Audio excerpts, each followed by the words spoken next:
The sky hangs low over Paris, thick with smoke and falling snow. It is the coldest night of the year, and the city holds its breath. Not a scream, not a cry, just silence, deep and waiting. The wind moves like a whisper through the alleys, brushing against doors bolted shut, rattling window panes long untouched. And in that hush, a story begins to wake, one that does not call your name, but finds you just the same. Frost curls thick around the black iron balconies, clinging like old sorrow. To the bones of the city, shutters are drawn, candles snuffed. But behind every wall, behind every stone, something remembers. The cold does not just bite, it listens. Down Rue des Chantries, slow steps echo. A man walks alone, his figure wrapped in a dark cloak. The wind catches its edge, dragging it behind him like a broken wing. His feet drag. His breath is shallow. Beneath thin gloves, his fingers tremble from more than cold. His name is Etienne. The world has forgotten it, but he has not. Once, long ago, people trusted that name. They whispered it in corners of monasteries and spoke it with hope in candlelit homes. He had been a physician sharp of mind, steady of hand. He was the one they called when death hovered at the door. Now, death walks beside him. Etienne carries a satchel close to his side. Inside it lies a single vial, sealed tight mercury. Once, he used it to ease the pain of the dying, believing he was helping, believing he knew enough to fight the darkness. But tonight, he does not carry it for healing. He carries it to remember, to feel its weight, to feel the weight of every life it could not save. The street narrows. He passes the bakery, old, abandoned, its wooden sign faded to a ghost. Snow has built up on the stone steps, but beneath the layers, the faint scent of flowers still lingers. He stops. Time does not stop with him, but memory does. He sees her, though she is not there. A girl, years gone, waiting on those steps. She wore a red shawl. She smiled at him as if the world would never change. She smelled of lavender and warm bread, and she had waited for hours, maybe longer. Etienne never came. There was a promise. He broke it. She died that winter alone. He never told her why. He never had the courage. He kneels slowly, not to pray, not to ask forgiveness, but because the memory presses too hard against his chest. The cold pushes him down, and for once, he does not resist. A soft crunch of snow beneath him, the sound of fabric tightening. His knees to the stone. Above him, a cat watches from a windowsill. Its eyes glow golden in the dark. It does not blink. The world continues without him. Breath of wind shifts fog. In the distance, behind the drifting veil of snow, a door creaks open. Not wide, just enough to be noticed. Etienne turns his head, slowly, as if afraid that to look too quickly will make it disappear. There, in the pale frame of the doorway, stands a figure. Candlelight trembles in their hand, casting shadows along the wall behind them. The light flickers once, then steadies. No words pass between them. None are needed. Etienne's breath hangs before him, a small cloud in the freezing air. He does not rise, not yet, but something within him lifts barely, quietly. The weight on his back does not fall away, but it shifts, a little lighter. He does not know who the figure is, but the door is open, and someone is waiting. The bells of Notre Dame begin to ring. Not in celebration, not mourning, just a sound clear, cold, old. The kind of sound that has outlived names and lovers and kings. Etienne closes his eyes. The vial in his satchel remains untouched. He stands, not because the past is healed, not because the pain is gone, but because, that night, something in the city has seen him. Something has remembered him. And even shadows must be seen. Snow continues to fall.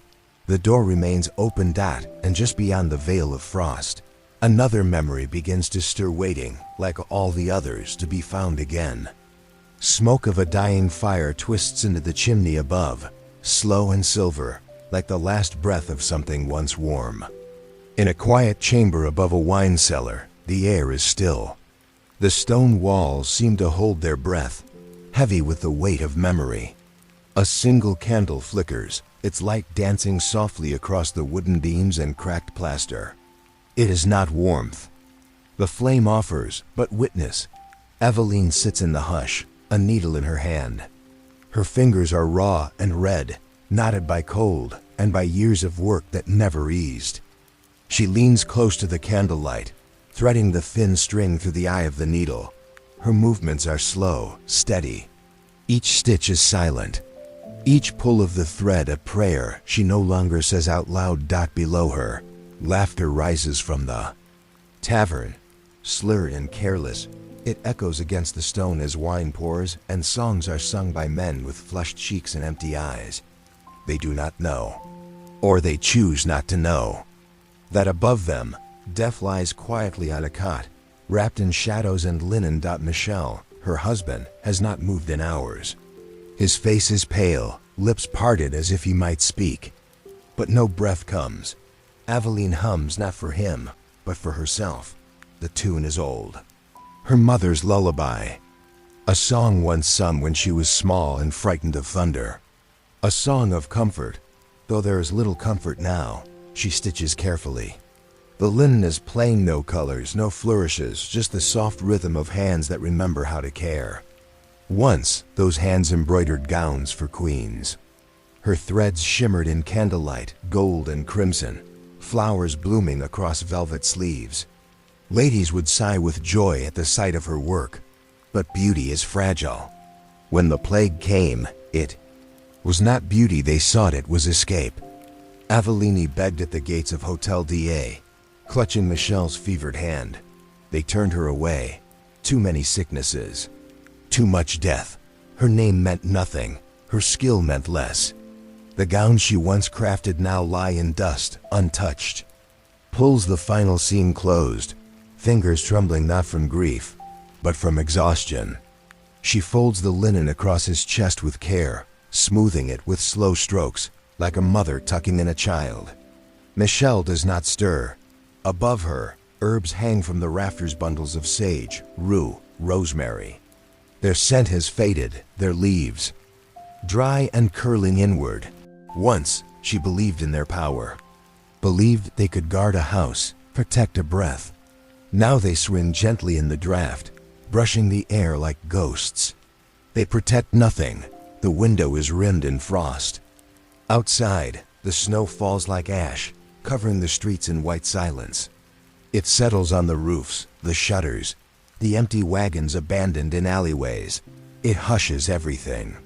Even the cries of the dying. Aveline stands slowly. Her knees crack. Her back aches, but she moves with purpose.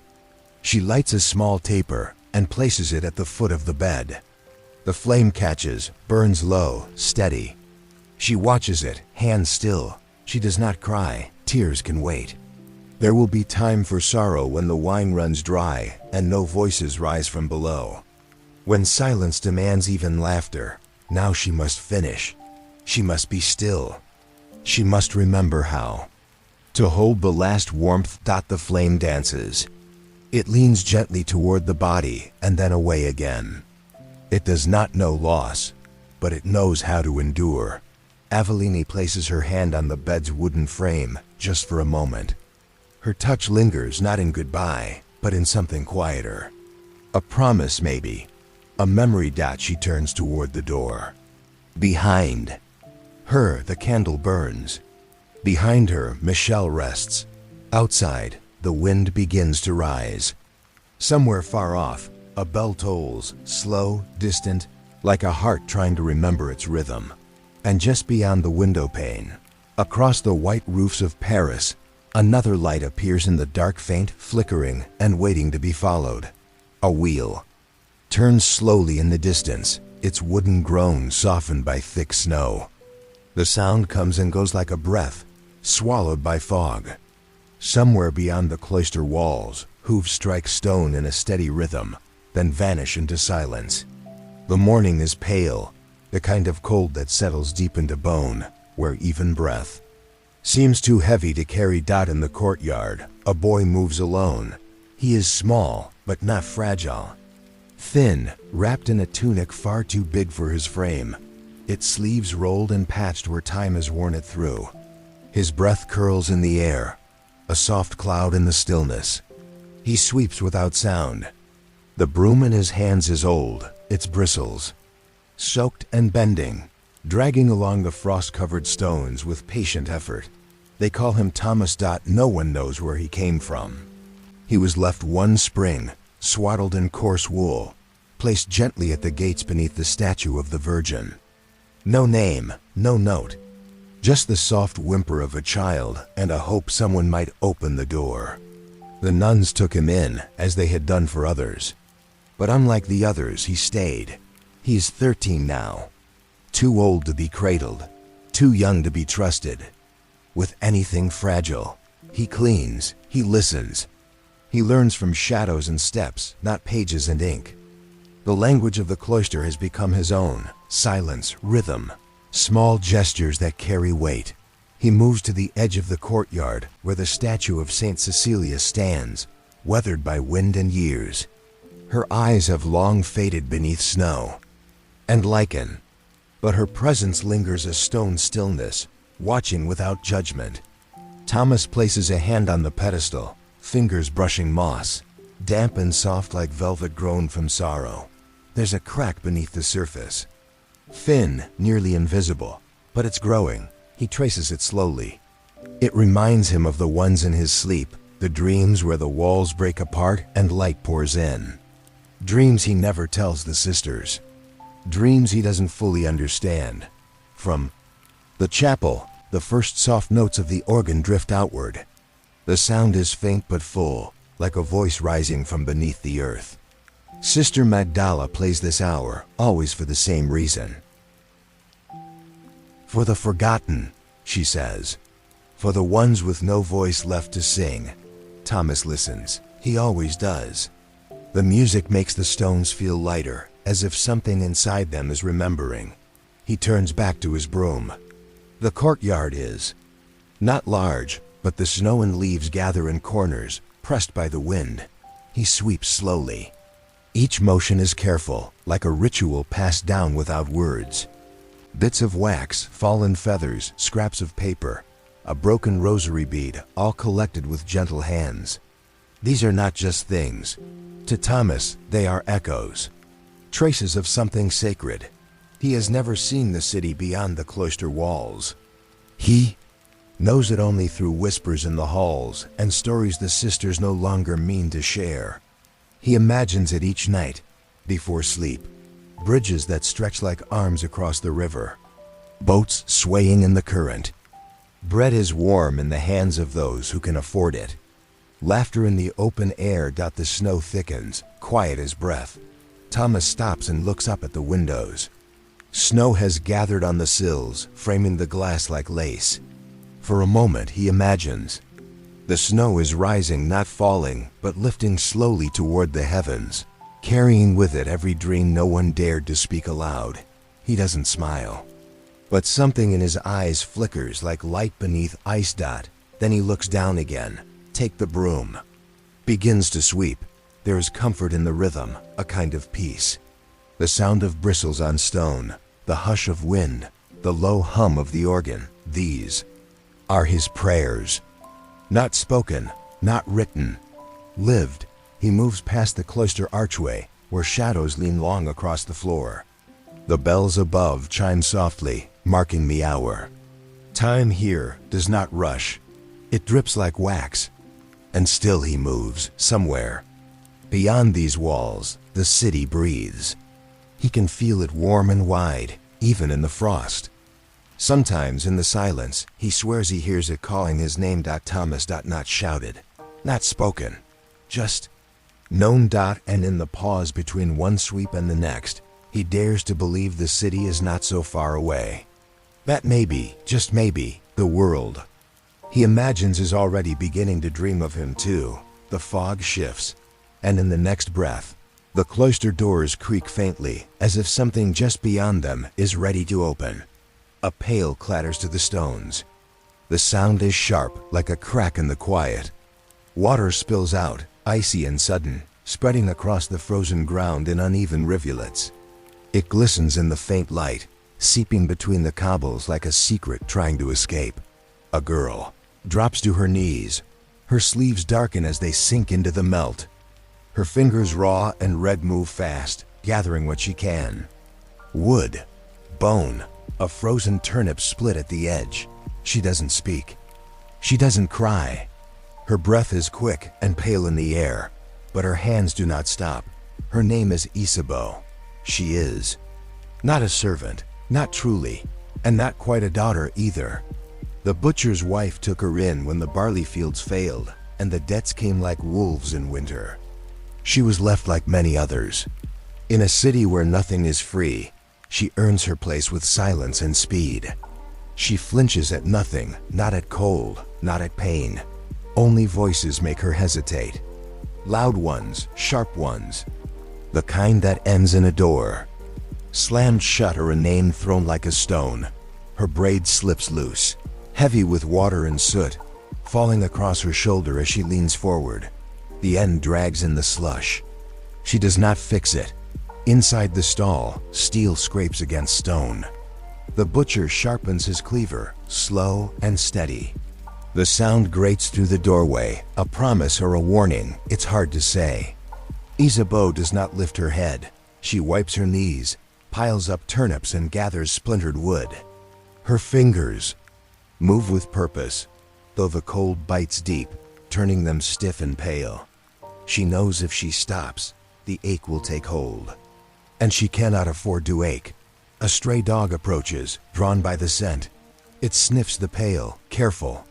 She turns her head toward it, no anger, no fear, and slips a rind of fat from her pocket. A gift.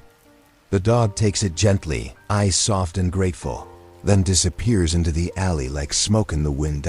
She watches it go, and then returns to her work. This is not kindness, this is survival. Small moments that cost nothing, yet mean something. The butcher's wife does not notice. The city does not notice. But Isabeau does. She dreams sometimes. At night, when her hands are empty and her eyes too tired to close, she lets herself drift.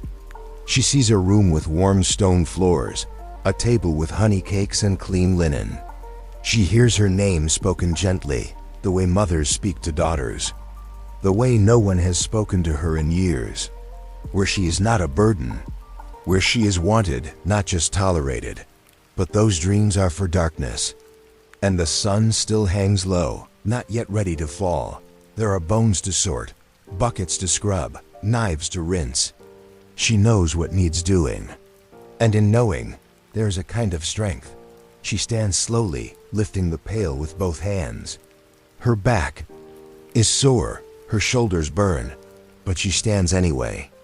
Across the square, the bell tower leans slightly to one side, its stones warped with age. The bells no longer ring as they once did, but the tower remains. Old, worn, still standing. Isabeau looks at it. Just once, then she nods small, steady, and turns back inside. The door swings shut behind her. The light fades. The butcher mutters something to his wife, but the words are muffled. She does not listen, because work, she has learned, is a kind of anchor. When the world forgets you, work reminds you that you exist, that you are still here, that your hands matter even if your name does not. And so she waits not for rescue, not for mercy, but for the thaw. When it comes, she will be ready. But until then, she will carry, scrub, sweep, and serve, because in this city of saints and sinners, of warmth hoarded and hunger shared, she has carved her place not with a cry, but with quiet. And in that quiet, she becomes real. A fire hums low in the stone hearth, barely more than a breath of flame now. Its glow dances against the cellar's damp walls, casting long trembling shadows onto moss-stained stone. Smoke lingers in the air, thin, sour, and old. It weaves itself into every wool blanket, every splinter of barrel wood, every fold of the man's worn cloak. He sits hunched, close to the fire, a small blade cradled in his shaking hands. The wood he holds is pale, a strip of cherry barely the size of his palm. With slow, deliberate strokes, he shapes it curl by curl, sliver by sliver into a bird. Not a soaring one, not a bird of flight, but a resting one, quiet, still. He was once a scribe, not a warrior, not a priest, just a man with ink on his hands and silence in his soul. In the bishop's house, behind heavy wooden doors and under the weight of high ceilings, he copied letters, edicts, and prayers. His quill danced through Latin prayers, noble commands, and bitter confessions. Words shaped for men who would never hear them again. They trusted ink more than memory, but ink burns, and memory, though it fades, does not vanish. The war came like smoke, slow at first, then thick and choking. He saw it take the city. He saw flames rise over the cathedral roof. He heard the timbers of the library groan before they fell, burying the pages he had given his life to preserve. The fire did something to his eyes. Perhaps it was the smoke, or perhaps it was the tears, but he has never seen clearly since. Light blurs at the edges. Shadows stay too long. Now in this cellar beneath a forgotten inn, he shapes birds instead of words. He places the one he's carved onto a narrow shelf above the hearth. 23 now. Each one turns slightly to the right, as if they're watching something beyond the room. Their wings are tucked in tight, their heads slightly bowed. A silent choir carved from ash and cherry, never to sing, never to fly. Does not speak. He never speaks unless spoken to. Above him, the sound of footsteps thunders through the wooden floor. Small feet, light and fast.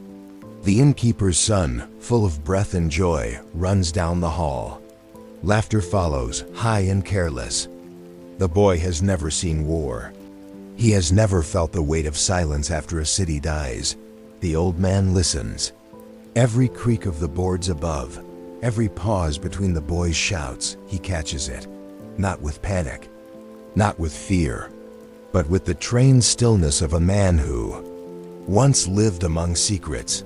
He remembers the scrape of quills on parchment, the hush of candlelight over vellum. He remembers wax seals still warm, stamped with the rings of dead men. He remembers the long silence after the fire had ended. No more rustling of pages, no more whispered dictations. Just stone and ash and the echo of knowledge lost. His hands ache now. He leans forward, letting them rest above the fire. The heat is soft but steady, licking at his palms with orange light. Above the hearth, the birds cast their shadows, slender, dark shapes, motionless on the wall. Wingle says, yet somehow free. He smiles, just barely, because down here, beneath the world, memory hangs in the air like smoke. Thicker than warmth, sharper than fire. In every bird, a name he once copied. A vow he once kept. A truth he once heard and never repeated. He knows the world above moves on. That laughter and ale now fill the rooms where silence once lived. But down here, in the hush of firelight and shadow, he still remembers. And that remembering is enough. He will carve another tomorrow. He does not know how many remain in his hands, but each one feels like a farewell to a friend, to a place, to a page lost long ago. In the silence, something flickers, not the fire, something older, a shift in the smoke. A distant sound like footsteps, but softer. Not the boy, not above. A memory returning, perhaps. He closes his eyes. And in the dark behind them, parchment glows gold again. His quill scratches faintly in his ears. A line unfinished, a prayer half written, a name not yet spoken. Somewhere far away, the bells of a ruined chapel echo faintly across the hills. And in this cellar, beneath the weight of memory and smoke, the old man listens. A bitter wind slips through the ancient arches of Notre Dame, trailing along the stones like a ghost returned. It carries the scent of old beeswax, damp stone, and something older still, ashes of prayers never answered. High above, the bell towers sleep, their iron mouths remain closed. But beneath the towering nave, hidden in the hush of a private chapel, a woman kneels. She is cloaked in gray, her veil pulled low, her figure still as the statues lining the wall. Her name is Heloic. Once she was a lady in waiting, bright in silk and gold. Now she is a shadow dressed in silence. She has taken no formal vows, yet her life is shaped like a psalm, days passed in kneeling, nights wrapped in memory. Her prayers are not spoken aloud. She carries them in her breath, in her bones, in the spaces between her heartbeats. The flicker of a single candle dances near her hand. It casts her figure long across the stone floor, a wavering shape wrapped in grief. Beneath her linen, close to the hollow of her throat, lies a token. A ring, too wide now, worn thin. She touches it sometimes when the ache becomes unbearable, when the silence around her feels too loud. Not to remember, she never forgets, but to feel something still living. The chapel is quiet, but not empty. It breathes with her. The stone walls sigh. The candle flame leans gently. Even the air seems to hold its breath, as if waiting for something it knows will never come. Outside, the city stirs. Wheels clatter against cobbles, and merchants cry, their goods beneath the gray morning sky. Children laugh somewhere near the river. Life continues. The world forgets. But in this hidden place, time folds inward. No one comes here. Not often. Only the confessor knows. And even he does not ask questions anymore. Heloise kneels in the same spot each night. Her knees press into the cold stone, her fingers wrapped together, not in pleading, but in remembering. She does not ask for miracles. She does not ask for peace. She listens not for answers, but for the right to breathe. The shadows around her move gently as the candle dips lower. She leans forward and lights a second one, placing it beside the first dot for him, not to bring him back. She knows he will not return. Some love does not beg the heavens for resurrection. It only wishes to be seen once before the last light fades. She watches the flames lean together like quiet companions. She closes her eyes, and there he is. She sees him again as clearly as she did that final morning. Standing at the river's edge, his coat heavy with dew, his hand lingering in hers just a moment longer than it should have. Behind him, the city gates stood open. But they would not stay that way. Not for long. He had whispered something. She remembers the shape of his lips, the sorrow behind his eyes, but the words are lost to time now. Carried off by wind and war. That was the last morning. Last gasp before the world changed. Now, she carries his name like a secret beneath her ribs. Not because she is ashamed, but because speaking it aloud would break her. The candles burn low. Wax spills like tears onto the stone. She does not move. The cold seeps into her knees. Her shoulders tremble slightly, but she is not shivering. This is the weight of devotion, of grief held too long and too tightly. She does not cry anymore. Her veil has soaked enough sorrow. She listens to the silence. It speaks more clearly than any sermon. Outside, a storm begins to gather. A distant roll of thunder presses against the walls. Wind rattles faintly at the stained glass above. The cathedral holds its breath. The flames flicker. The shadows shift, and she remains kneeling. Because even in a world that has forgotten him, even in a life stripped of titles, of laughter, of warmth, she remembers. She always will. The candles gutter now, one after the other. But before the second one dies, it flares just for a moment, as if something unseen passed close by. A breath, a touch, or perhaps simply memory refusing to fade. The flame goes out. She opens her eyes. The chapel is darker now, but she does not move. Her hands remain clasped, her knees pressed to stone dot, and somewhere beyond the cathedral walls, a bell begins to toll. Not a full peal. Just one note low, distant, uncertain dot. She hears it dot, and for the first time in many nights, her lips part. Not to speak his name, but to whisper something even softer. I remember. The silence listens, and in its echo, another story waits to rise. Snow drifts gently down through the Rue des Archives, soft as breath, cold as memory. The street is hushed beneath its growing veil, and every flake glows gold where it passes the flickering lamps, those old iron lanterns wrapped in parchment and smoke. Luke stands in the doorway of his shop. Flour clings to his sleeves, dusting him like the snow itself. The heat from his ovens breathes behind him, warm and rich with the scent of rye and roasted chestnuts. But he does not step back inside. Not yet. The silence calls to him. This is the hour between labor and light, when the world still sleeps and time seems to pause. The loaves have been shaped, the baskets wait to be filled. The fires are steady, and Luke, young and broad-shouldered, takes this rare moment for himself. From inside his coat, he draws a folded letter.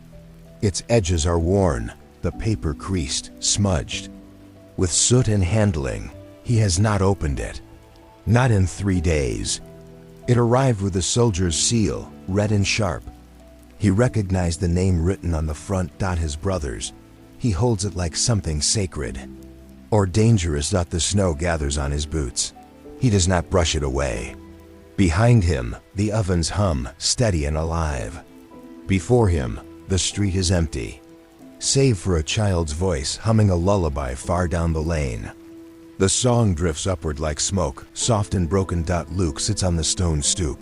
He does not open the letter. His fingers, thick from kneading dough, tremble now.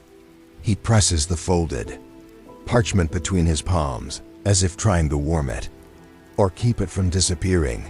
His brother had marched east weeks ago, called by the king's levy. Promises were made: coin, land, glory. But such promises vanish quickly in the mud and fire of war. All Luke has now is silence. Silence, and this letter that breathes with meaning he is too afraid to face. The snow keeps falling. Luke looks up. The sky holds no stars tonight, only the slow, falling white. He wonders, was it snowing where his brother fell? Or is he still out there somewhere? Behind a broken wall, beneath a bent tree, wounded but breathing? Perhaps even holding a letter of his own, unopened, unread. The thought stays with him. He doesn't cry. He never has, not since their mother died, when they were both just boys. But the ache in his chest feels old and heavy, like bread left too long to rise. He tucks the letter back into his coat. Not tonight. The truth can wait a little longer. The bells in the cathedral ring faintly in the distance, just a small sound, swallowed quickly by snow. He listens to it fade, then stands. His boots leave slow, heavy prints as he returns inside. Warmth wraps around him like an old shawl. The air is thick with spice and yeast. His dough waits in wooden bowls, swollen and ready. It has risen in silence, shaped by time and warmth. Life is like that, he thinks, something you must tend quietly, gently, even when your heart feels hollow. He dusts his hands with flour and begins again folding, shaping, pressing the future into the past with each motion. Behind him, ovens glow like tiny suns.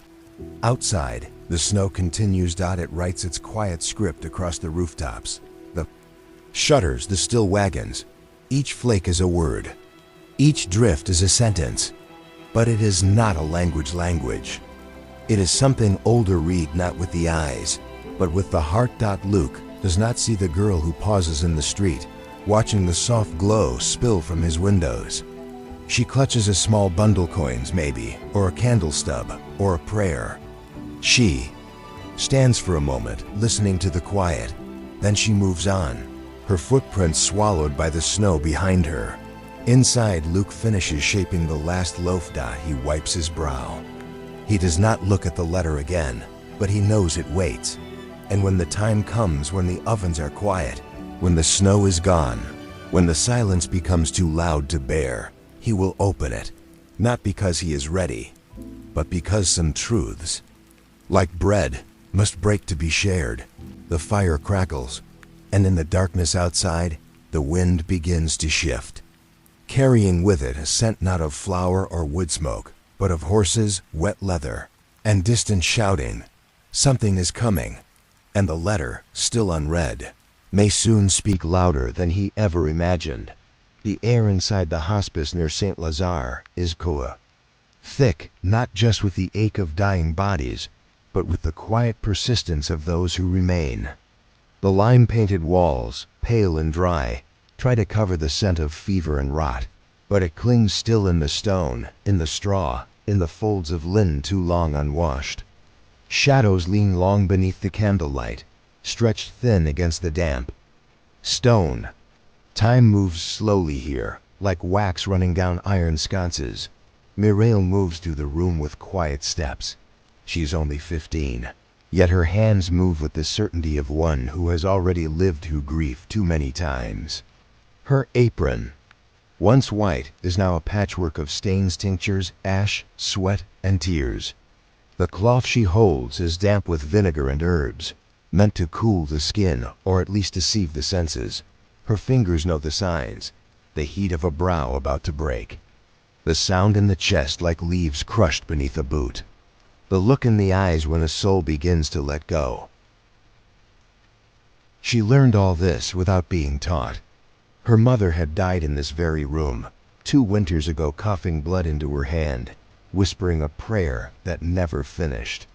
When the others left or fell ill themselves, Mireille had stayed, not out of duty, but because someone had to. She hums now as she moves, not for the dying they rarely hear, but for herself. A lullaby, old and half forgotten. Her mother used to hum it while combing her hair by firelight. Mireille no longer remembers the words. They left her mouth the day her mother stopped breathing. Still, the tune lives. It softens the silence. Tonight there is a new man by the hearth. The bed is fresh, but the scent already clings to him, faint, sweet, and wrong. His skin is pale, his breath uneven. There is no name sewn into his sleeve, no whisper of kin. Only a single coin, stitched into the hem of his tunic. She finds it with gentle hands and slips it free. There's a jar in the back of the room. She adds the coin to it, where others like it clink faintly beneath the glass. Burial salt, if there's enough. If not, just a shroud and a prayer. The dead ask for little in the end. The fire snaps behind her. Mireille flinches, then steadies. She leans forward, smoothing the man's blanket, then lays a clean cloth across his brow. His lips twitch, but no words come. She does not expect them to. Outside, the wind scrapes against the shutters, pushing cold air into the corners. Inside, the quiet hum of breath and the rustle of fabric is all that remains. A flutter draws her eye dot in the far corner of the room. Behind the warped shutter, a small sparrow has trapped itself. Its wings beat against the wood, panicked. Mireille crosses the room slowly, cloth still in hand. She carefully lifts the latch and opens the window just enough. The bird bursts, its feathers brushing her cheek like a whisper. A rush of cool air fills the room before she closes the shutter again. She watches the sky for a moment. It is dark, vast, and empty. But the bird is free dot in this place, where no one leaves whole, where the living tend the dying in silence. Even a small flight matters. Even a brief touch of the outside wind feels like grace. She returns to her work. A patient moans in sleep. Another breathes too slowly. The man by the hearth has grown still, but she does not look yet. Not until the next cloth is folded. Not until her hands are ready. The candles flicker, and from behind the hospice, she hears footsteps. Not heavy, measured, familiar in rhythm, yet strange in timing. Muriel straightens. She is not alone. And in the days ahead, something will change something. Carried not by the sick, but by the living. Something not yet seen, but already felt. Because even here, in this house of endings, not every arrival means death. Sometimes it means the beginning of a question no one dares to ask. The Seine flows like oil beneath a slivered moon thick, dark and slow. Along its banks the ice clings in jagged shapes like broken lace pressed against stone. The air smells of iron and cold river weeds, of rot beneath frost. A hush has fallen over the city, broken only by the wheel's slow churn and the soft rustle of night creatures near the water wheel, where shadows gather thick around the old masonry. An old woman walks alone. Her steps are steady, though her body leans with time. Her shawl is heavy, stitched with patches, some faded velvet, some frayed linen. Her hands, bent like the roots of winter trees, carry a small wicker basket. From it, she scatters crumbs as she walks. "Venets," she whispers. "Venets. Come, the piva." Words rise from her throat in Occitan, the old tongue soft, round, and full of warmth. From the silence, shadows stir. A dozen cats emerge, each thinner than the last. Their ribs rise like fish bones beneath their fur. One limps. Another bears half an ear. They come not for love, but for food. Still they come. Because they know her. The children call her La Veil. The watcher. Once, long ago, she was Muriel's age. Her hands were clean, her back straight. She worked in the palace kitchens when the towers still gleamed and the queen walked among roses. She sliced meat with care, stirred broth with rhythm. She remembers laughter echoing off marble. She remembers warm bread on silver trays, the clink of goblets. The heat of the ovens. But the palace changed. The laughter faded. So did the faces. Time swept through like fire in dry fields. Now, La Veil speaks to cats. And to the river. She kneels beside the stones, laying bits of bread on the dry places between puddles. Her fingers move slowly, but her eyes, oh, her eyes are clear as glass and sharp as winter stars. She watches everything. The slope of a boat's sail, the hush of a torch blown out, the way the moonlight falls crooked against a certain doorway. She knows the city not by names, but by absences. She remembers who used to stand beneath that arch, who sang at that corner, who passed by with a red ribbon tied to her hair, and then was never seen again. She marks time with loss. Tonight, she hums beneath her breath.